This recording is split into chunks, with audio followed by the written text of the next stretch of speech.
Hey, it's Chronologically Gaming, the only channel that's perpetually retro because we're playing every video game in order of release. Welcome to my Let's Play of the entire video game industry. Join me in November 1982.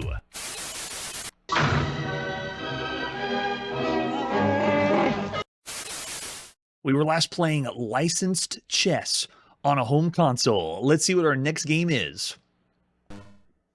We're next going to go to the United Kingdom to play on the Sinclair ZX Spectrum. This is Bear Island. Bear Island we actually should have already played.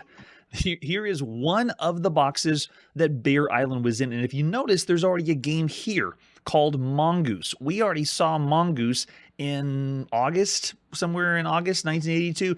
It apparently was only part of a compilation, and I didn't know that until now. So Bear Island was just the other game that should have been played already. So here we go. We're going to check out Bear Island. Oh, and look, it's like, I wonder if Tim Gilbert did this himself or someone else did it for him, because this is by Tim Gilbert's.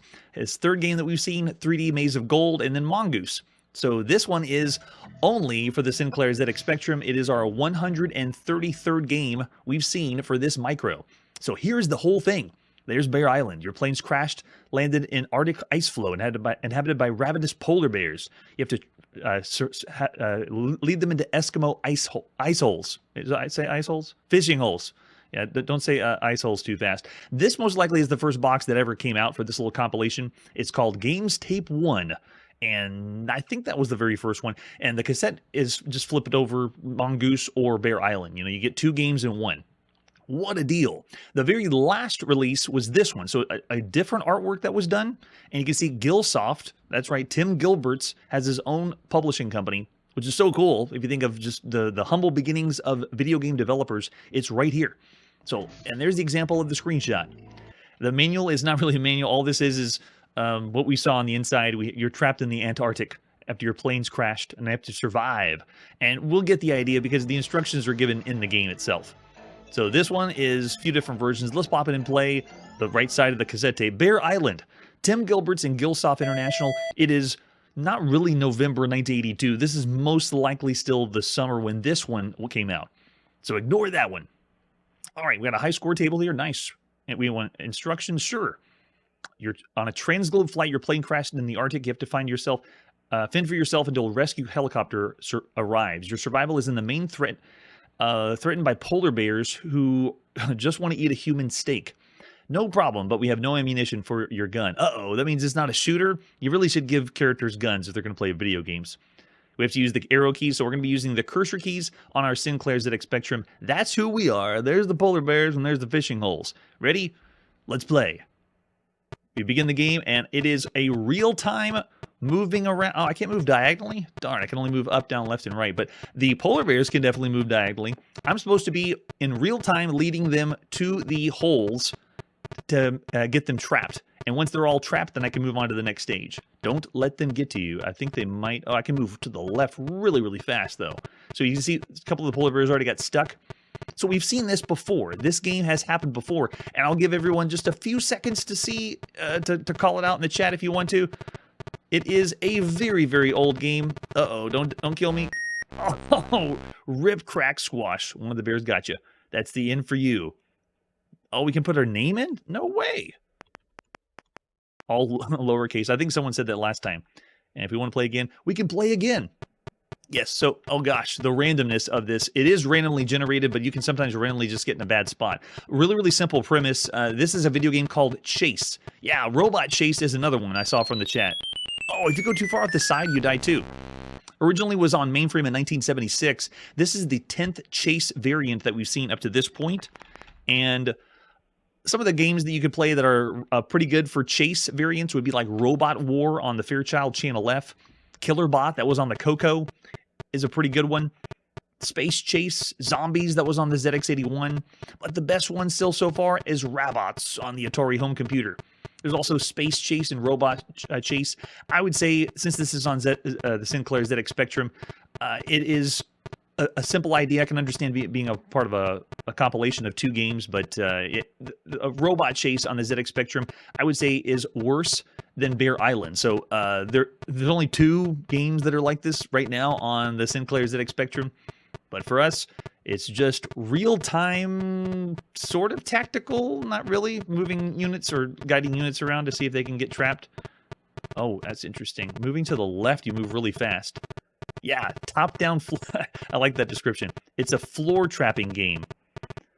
What? Why are they still alive? They should have been trapped in the ice holes. I think this is... Oh, it's because it's two bears, I bet. They joined together. Yep, there's one, and then here's the last one. It's not fair, though. The bears can move diagonally. I'm getting the heck out of here. Yeah, so Bear Island isn't the worst of the games you could play that are like this, but you can still see simple premise. Yes, we trapped all the bears. And then when you move on to the next screen, it randomly generates it again, and it just gets progressively faster and faster. Well, not really faster, but it's just the same type of game all over again. All right, there you go. Bear Island is unique, but not really super incredible. Looking over in the chat, I already see just 3 stars, which is kind of nice. I wouldn't say it is really average for all the games you can play because it's just very simplistic. So 2 stars is my vote for all the games right now on all home computers at this point. Yeah, there's a lot of 2s. Hey, a 2.5? Sure, yeah, for Bear Island. So I will be putting this with Mongoose because you're supposed to be able to play them together. All right, after Bear Island, what's our next game? We're next going to play on the Commodore VIC-20. It's still going. This is Myriad. Let's check out Myriad. Here is the box. What 8K expansion? Not the most expansion we've seen for the Commodore VIC-20, but still having an unexpanded VIC-20 is kind of nice. Front of this box is very simplistic. Actually, let me think we're going to play something like Asteroids, maybe. You flip it over the back, and shocker, it's a cassette tape because we play video games on cassettes here in November 1982. Do we have anything other than the box for artwork of Myriad? Yeah, we got the cassette tape. After you open up the sleeve, an example of the screenshot. Let's pop it and play Myriad. This is by Steve Clark, published by Rabbit Software. November 25th, 1982. We're nearing the end of November 1982. Can you believe it? So this one is the 314th game we've played on the Commodore VIC-20. And this is the 17th game that Rabbit Software has published or been a part of. And Steve Clark, way to go, Steve. 3rd game we've seen by him. He's done some games like he did Tank War and Robot Panic. All right, so we want to push F1 to go and just go right in the game. It doesn't respond at first, though. There's like, oh, and we're in. Sweet. It is a fixed shooter. Yeah, I don't think I'm scrolling. I don't think I meant to scroll, but whoa. A lot of action on the screen. I don't just get to move left, right, and fire. Actually, I can have a little freedom to move around, similar to Centipede. But the action is awesome and intense. Look how much stuff is happening on the screen. Now I understand why you need the memory expansion. And maybe a little bit of slowdown there. Oh, gosh. And beware of flashing lights. If you're sensitive to flashing lights, I recommend you do not watch Chronologically Gaming. And check out my channel in about 5 to 10 years from now. Maybe you'll get less flashing lights then. But if you are, please close one eye because, man, majority of these games, they just really want you to have seizures. There you go. Yeah, it's an amazingly huge sprite. Not the biggest, though, we've seen on the Commodore VIC-20, but still really, really good. Now, I want to go as far as we can go. The only thing that's with this is all the shrapnel explosions and pieces. It's really hard to determine which ones are the enemy's bullets and which ones are the shrapnel. You know, it's like, what am I supposed to be shooting and what am I supposed to be avoiding? I mean, look at this. When I start just blowing everything up, you can't tell which ones are their shots. Wow. See? it just rains down on top of you. This is awesome. All right, so I'm looking in the chat. This actually is a game we have already played. This one is the European release of a game that we've already seen on the show. And I think it's identical, maybe close to identical. I think they only tweaked a few things. It's similar to whenever we saw Jeff Minter bring us Aggressor when it was released in a different region. They just changed just a few things from it.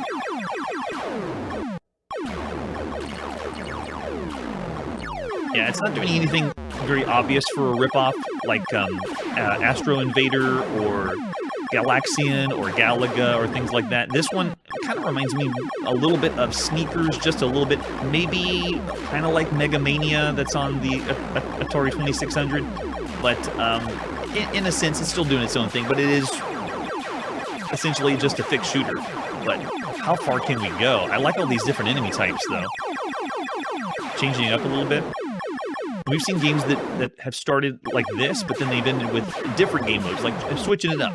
As far as I know, this game, Myriad, what you see here is the whole game. There isn't anything different. There's no lunar lander variants or trying to do different stages or levels. It's just a true score attack game. Man, look at that firepower, too. Oh my gosh. Wow. This one is throwing everything at us. It's so fun.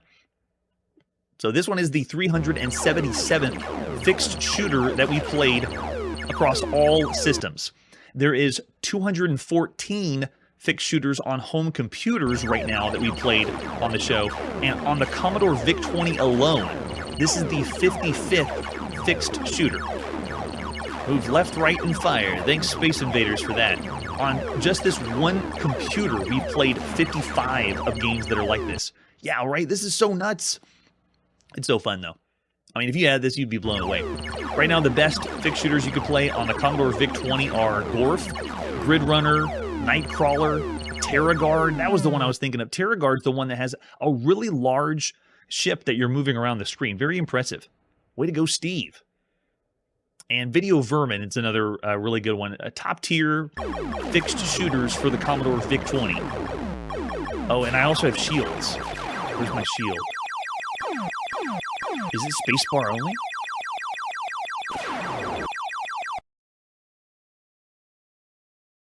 It is, I think. So there is shields if you push. Yeah!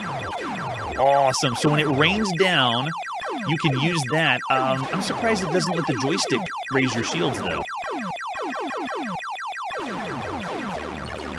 Yeah, the way you can move around freely, it makes you kind of think you're playing a scrolling shooter, but it's really not, because we played other games that give you a little bit of freedom like this. Now I just have to remember to do this. Yeah, there we go. You cannot shoot while you have your shields up, but it's a great way to protect yourself when the insanity happens. How far can I go? Whoa, I have total freedom. I can move all the way to the top of the screen. It wouldn't be a smart move, but good to know that it's there that I can do that. That's awesome.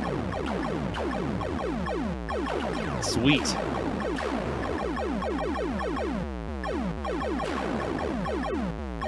Oh yeah, Mooncrest is another one.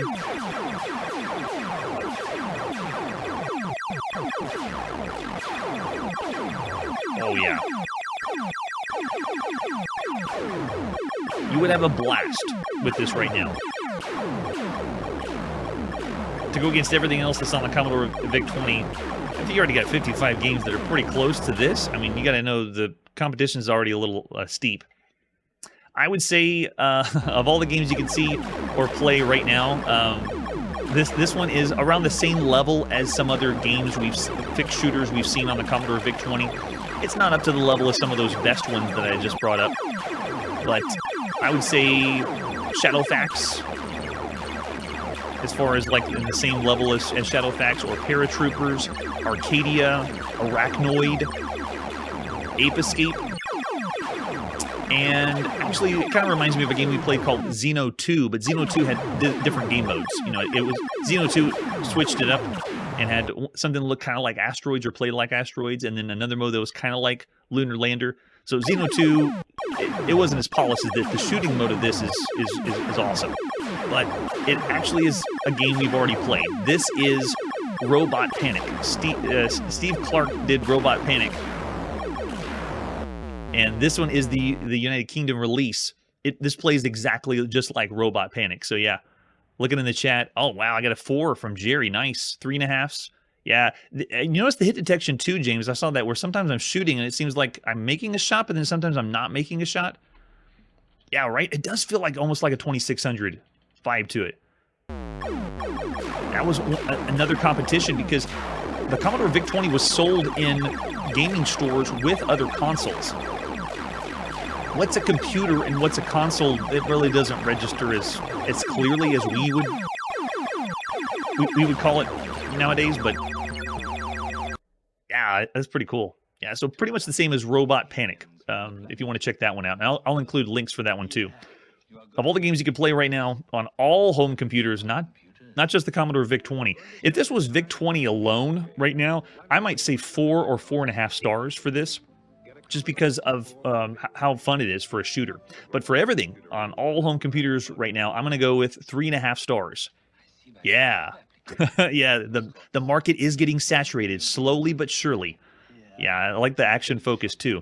Now, if you have a keen eye, most of the episodes we do on the show, I put on the thumbnail what the big release is or the big game is. And you saw this game was the big release because we're getting nearer to some more obscure games. So just let you know that your hopes may be dashed for the remainder of the games for this episode because this one is the top. Myriad is the cool one.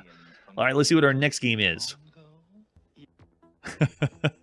All right, coming up next, we're going to stay in the United Kingdom and play on the Sinclair ZX81. This is Roman Empire. The entire Roman Empire. Let's take a look at the box. Another one by Lothlorien. This looks very reminiscent of the other games we've seen by Lothlorien. It's MC Lothlorien. This is the 9th game that we've seen them do on the show.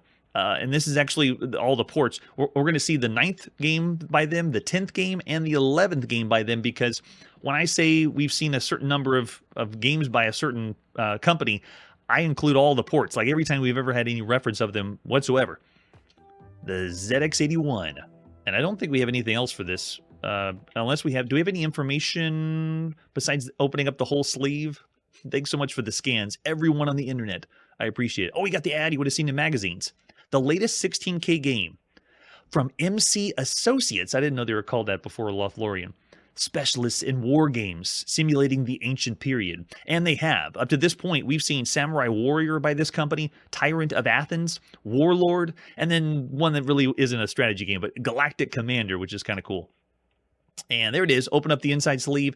This has a lot of information because it is a, they call it a strategy game, when essentially this is like a Sumer variant, which is a mainframe game which has you making decisions for being in charge of a whole country, basically.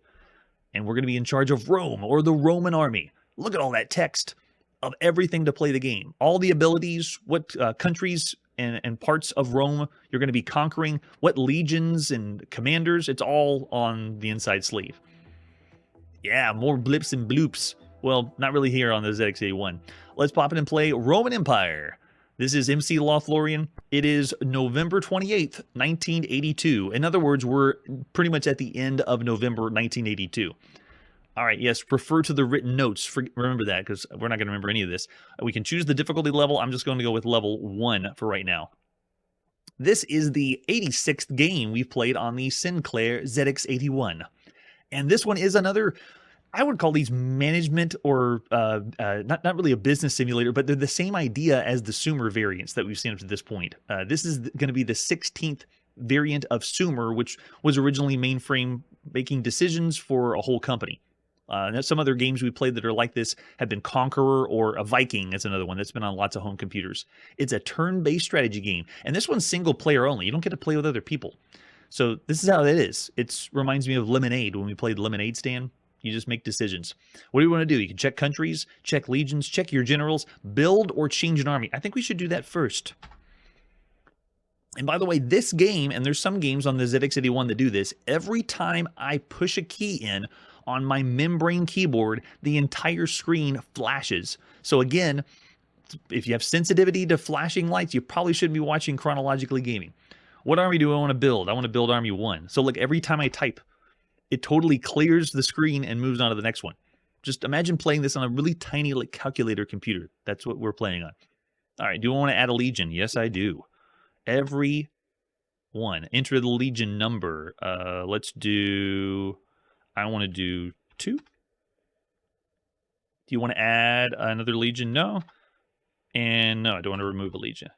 And then which general do you want to appoint? General number 4. No, 3. General number 3.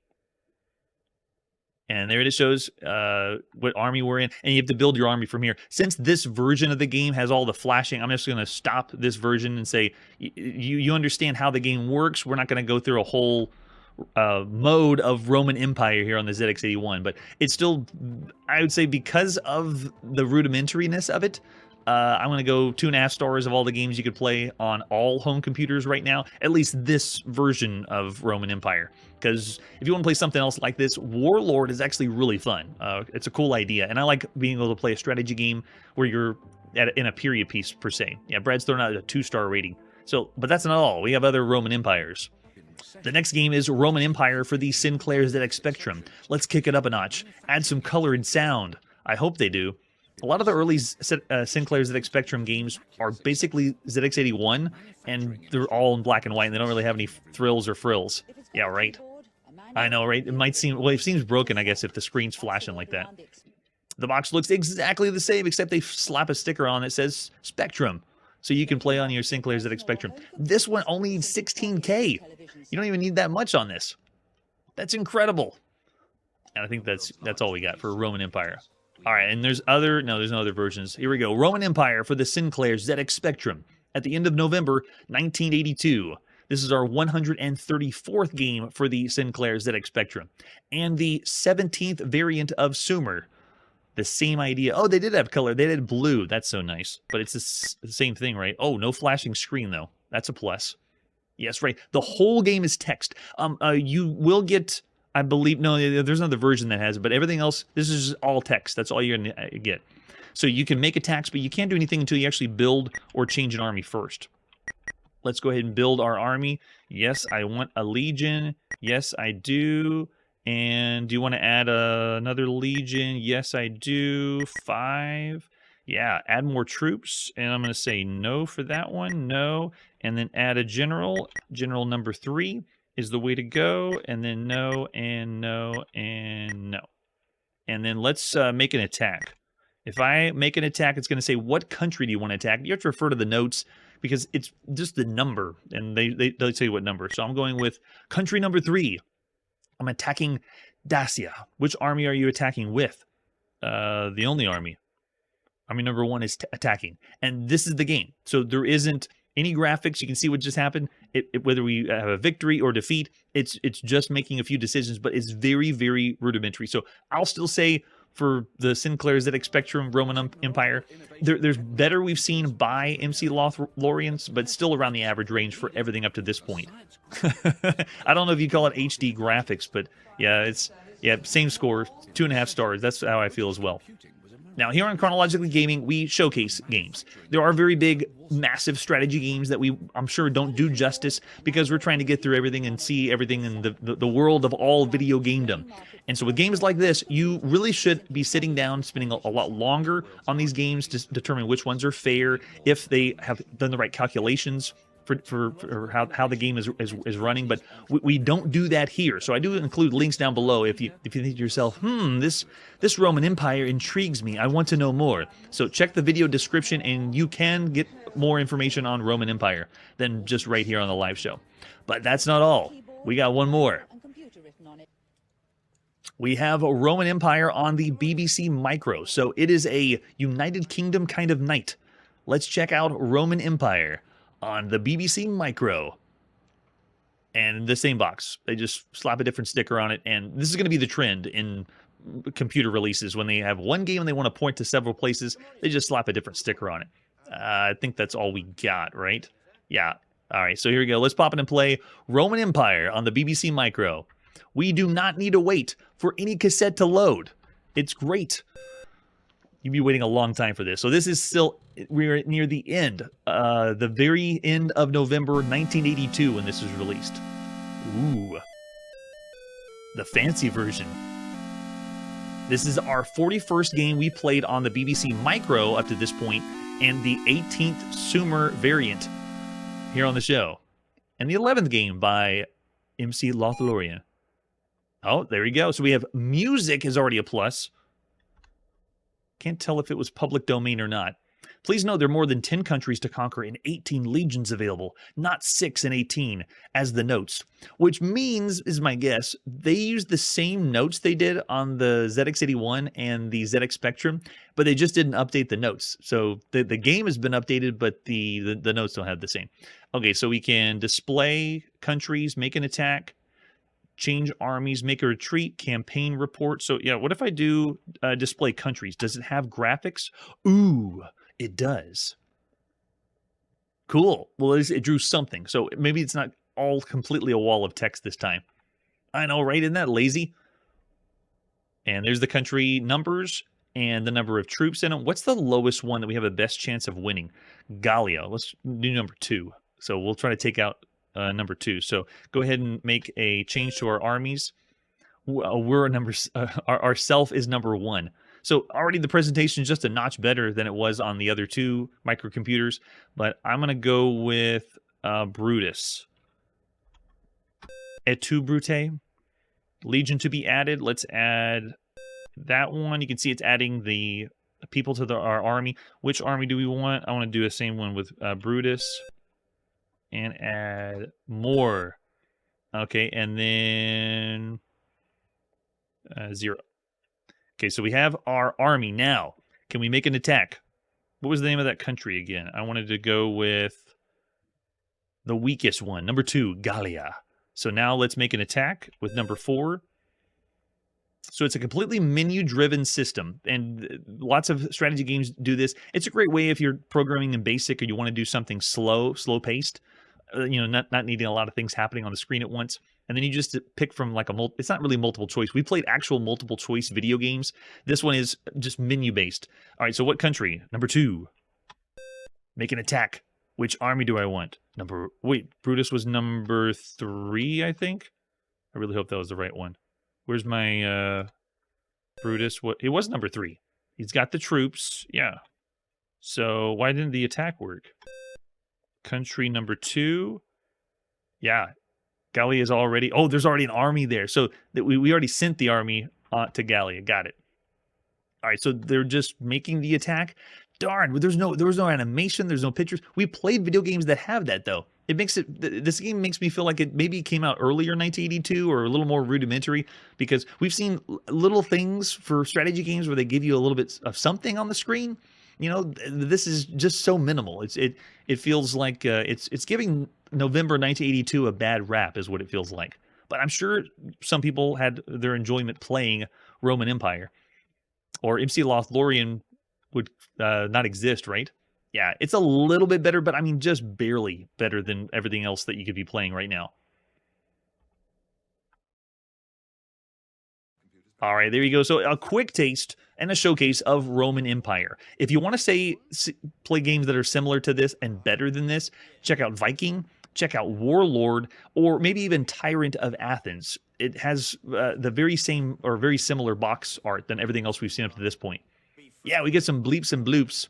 It's not as quiet as the other games that are out there. But I'll still say, is not really enough to go up to 3 stars, because we played other strategy games that this one still is average for all the games you could play up to this point. I will not go down here in the 2-star range and say this is a bad game, because it actually is compelling to be able to play a video game that's this kind of period. All the other strategy games, like by SSI, they've gone the fantasy world and had a fantasy strategy game, but then there's also games that mostly take place with real battles. They're meant to be war games that are taking place during World War I, World War II, and so forth. So it's cool that this is out there, that it exists.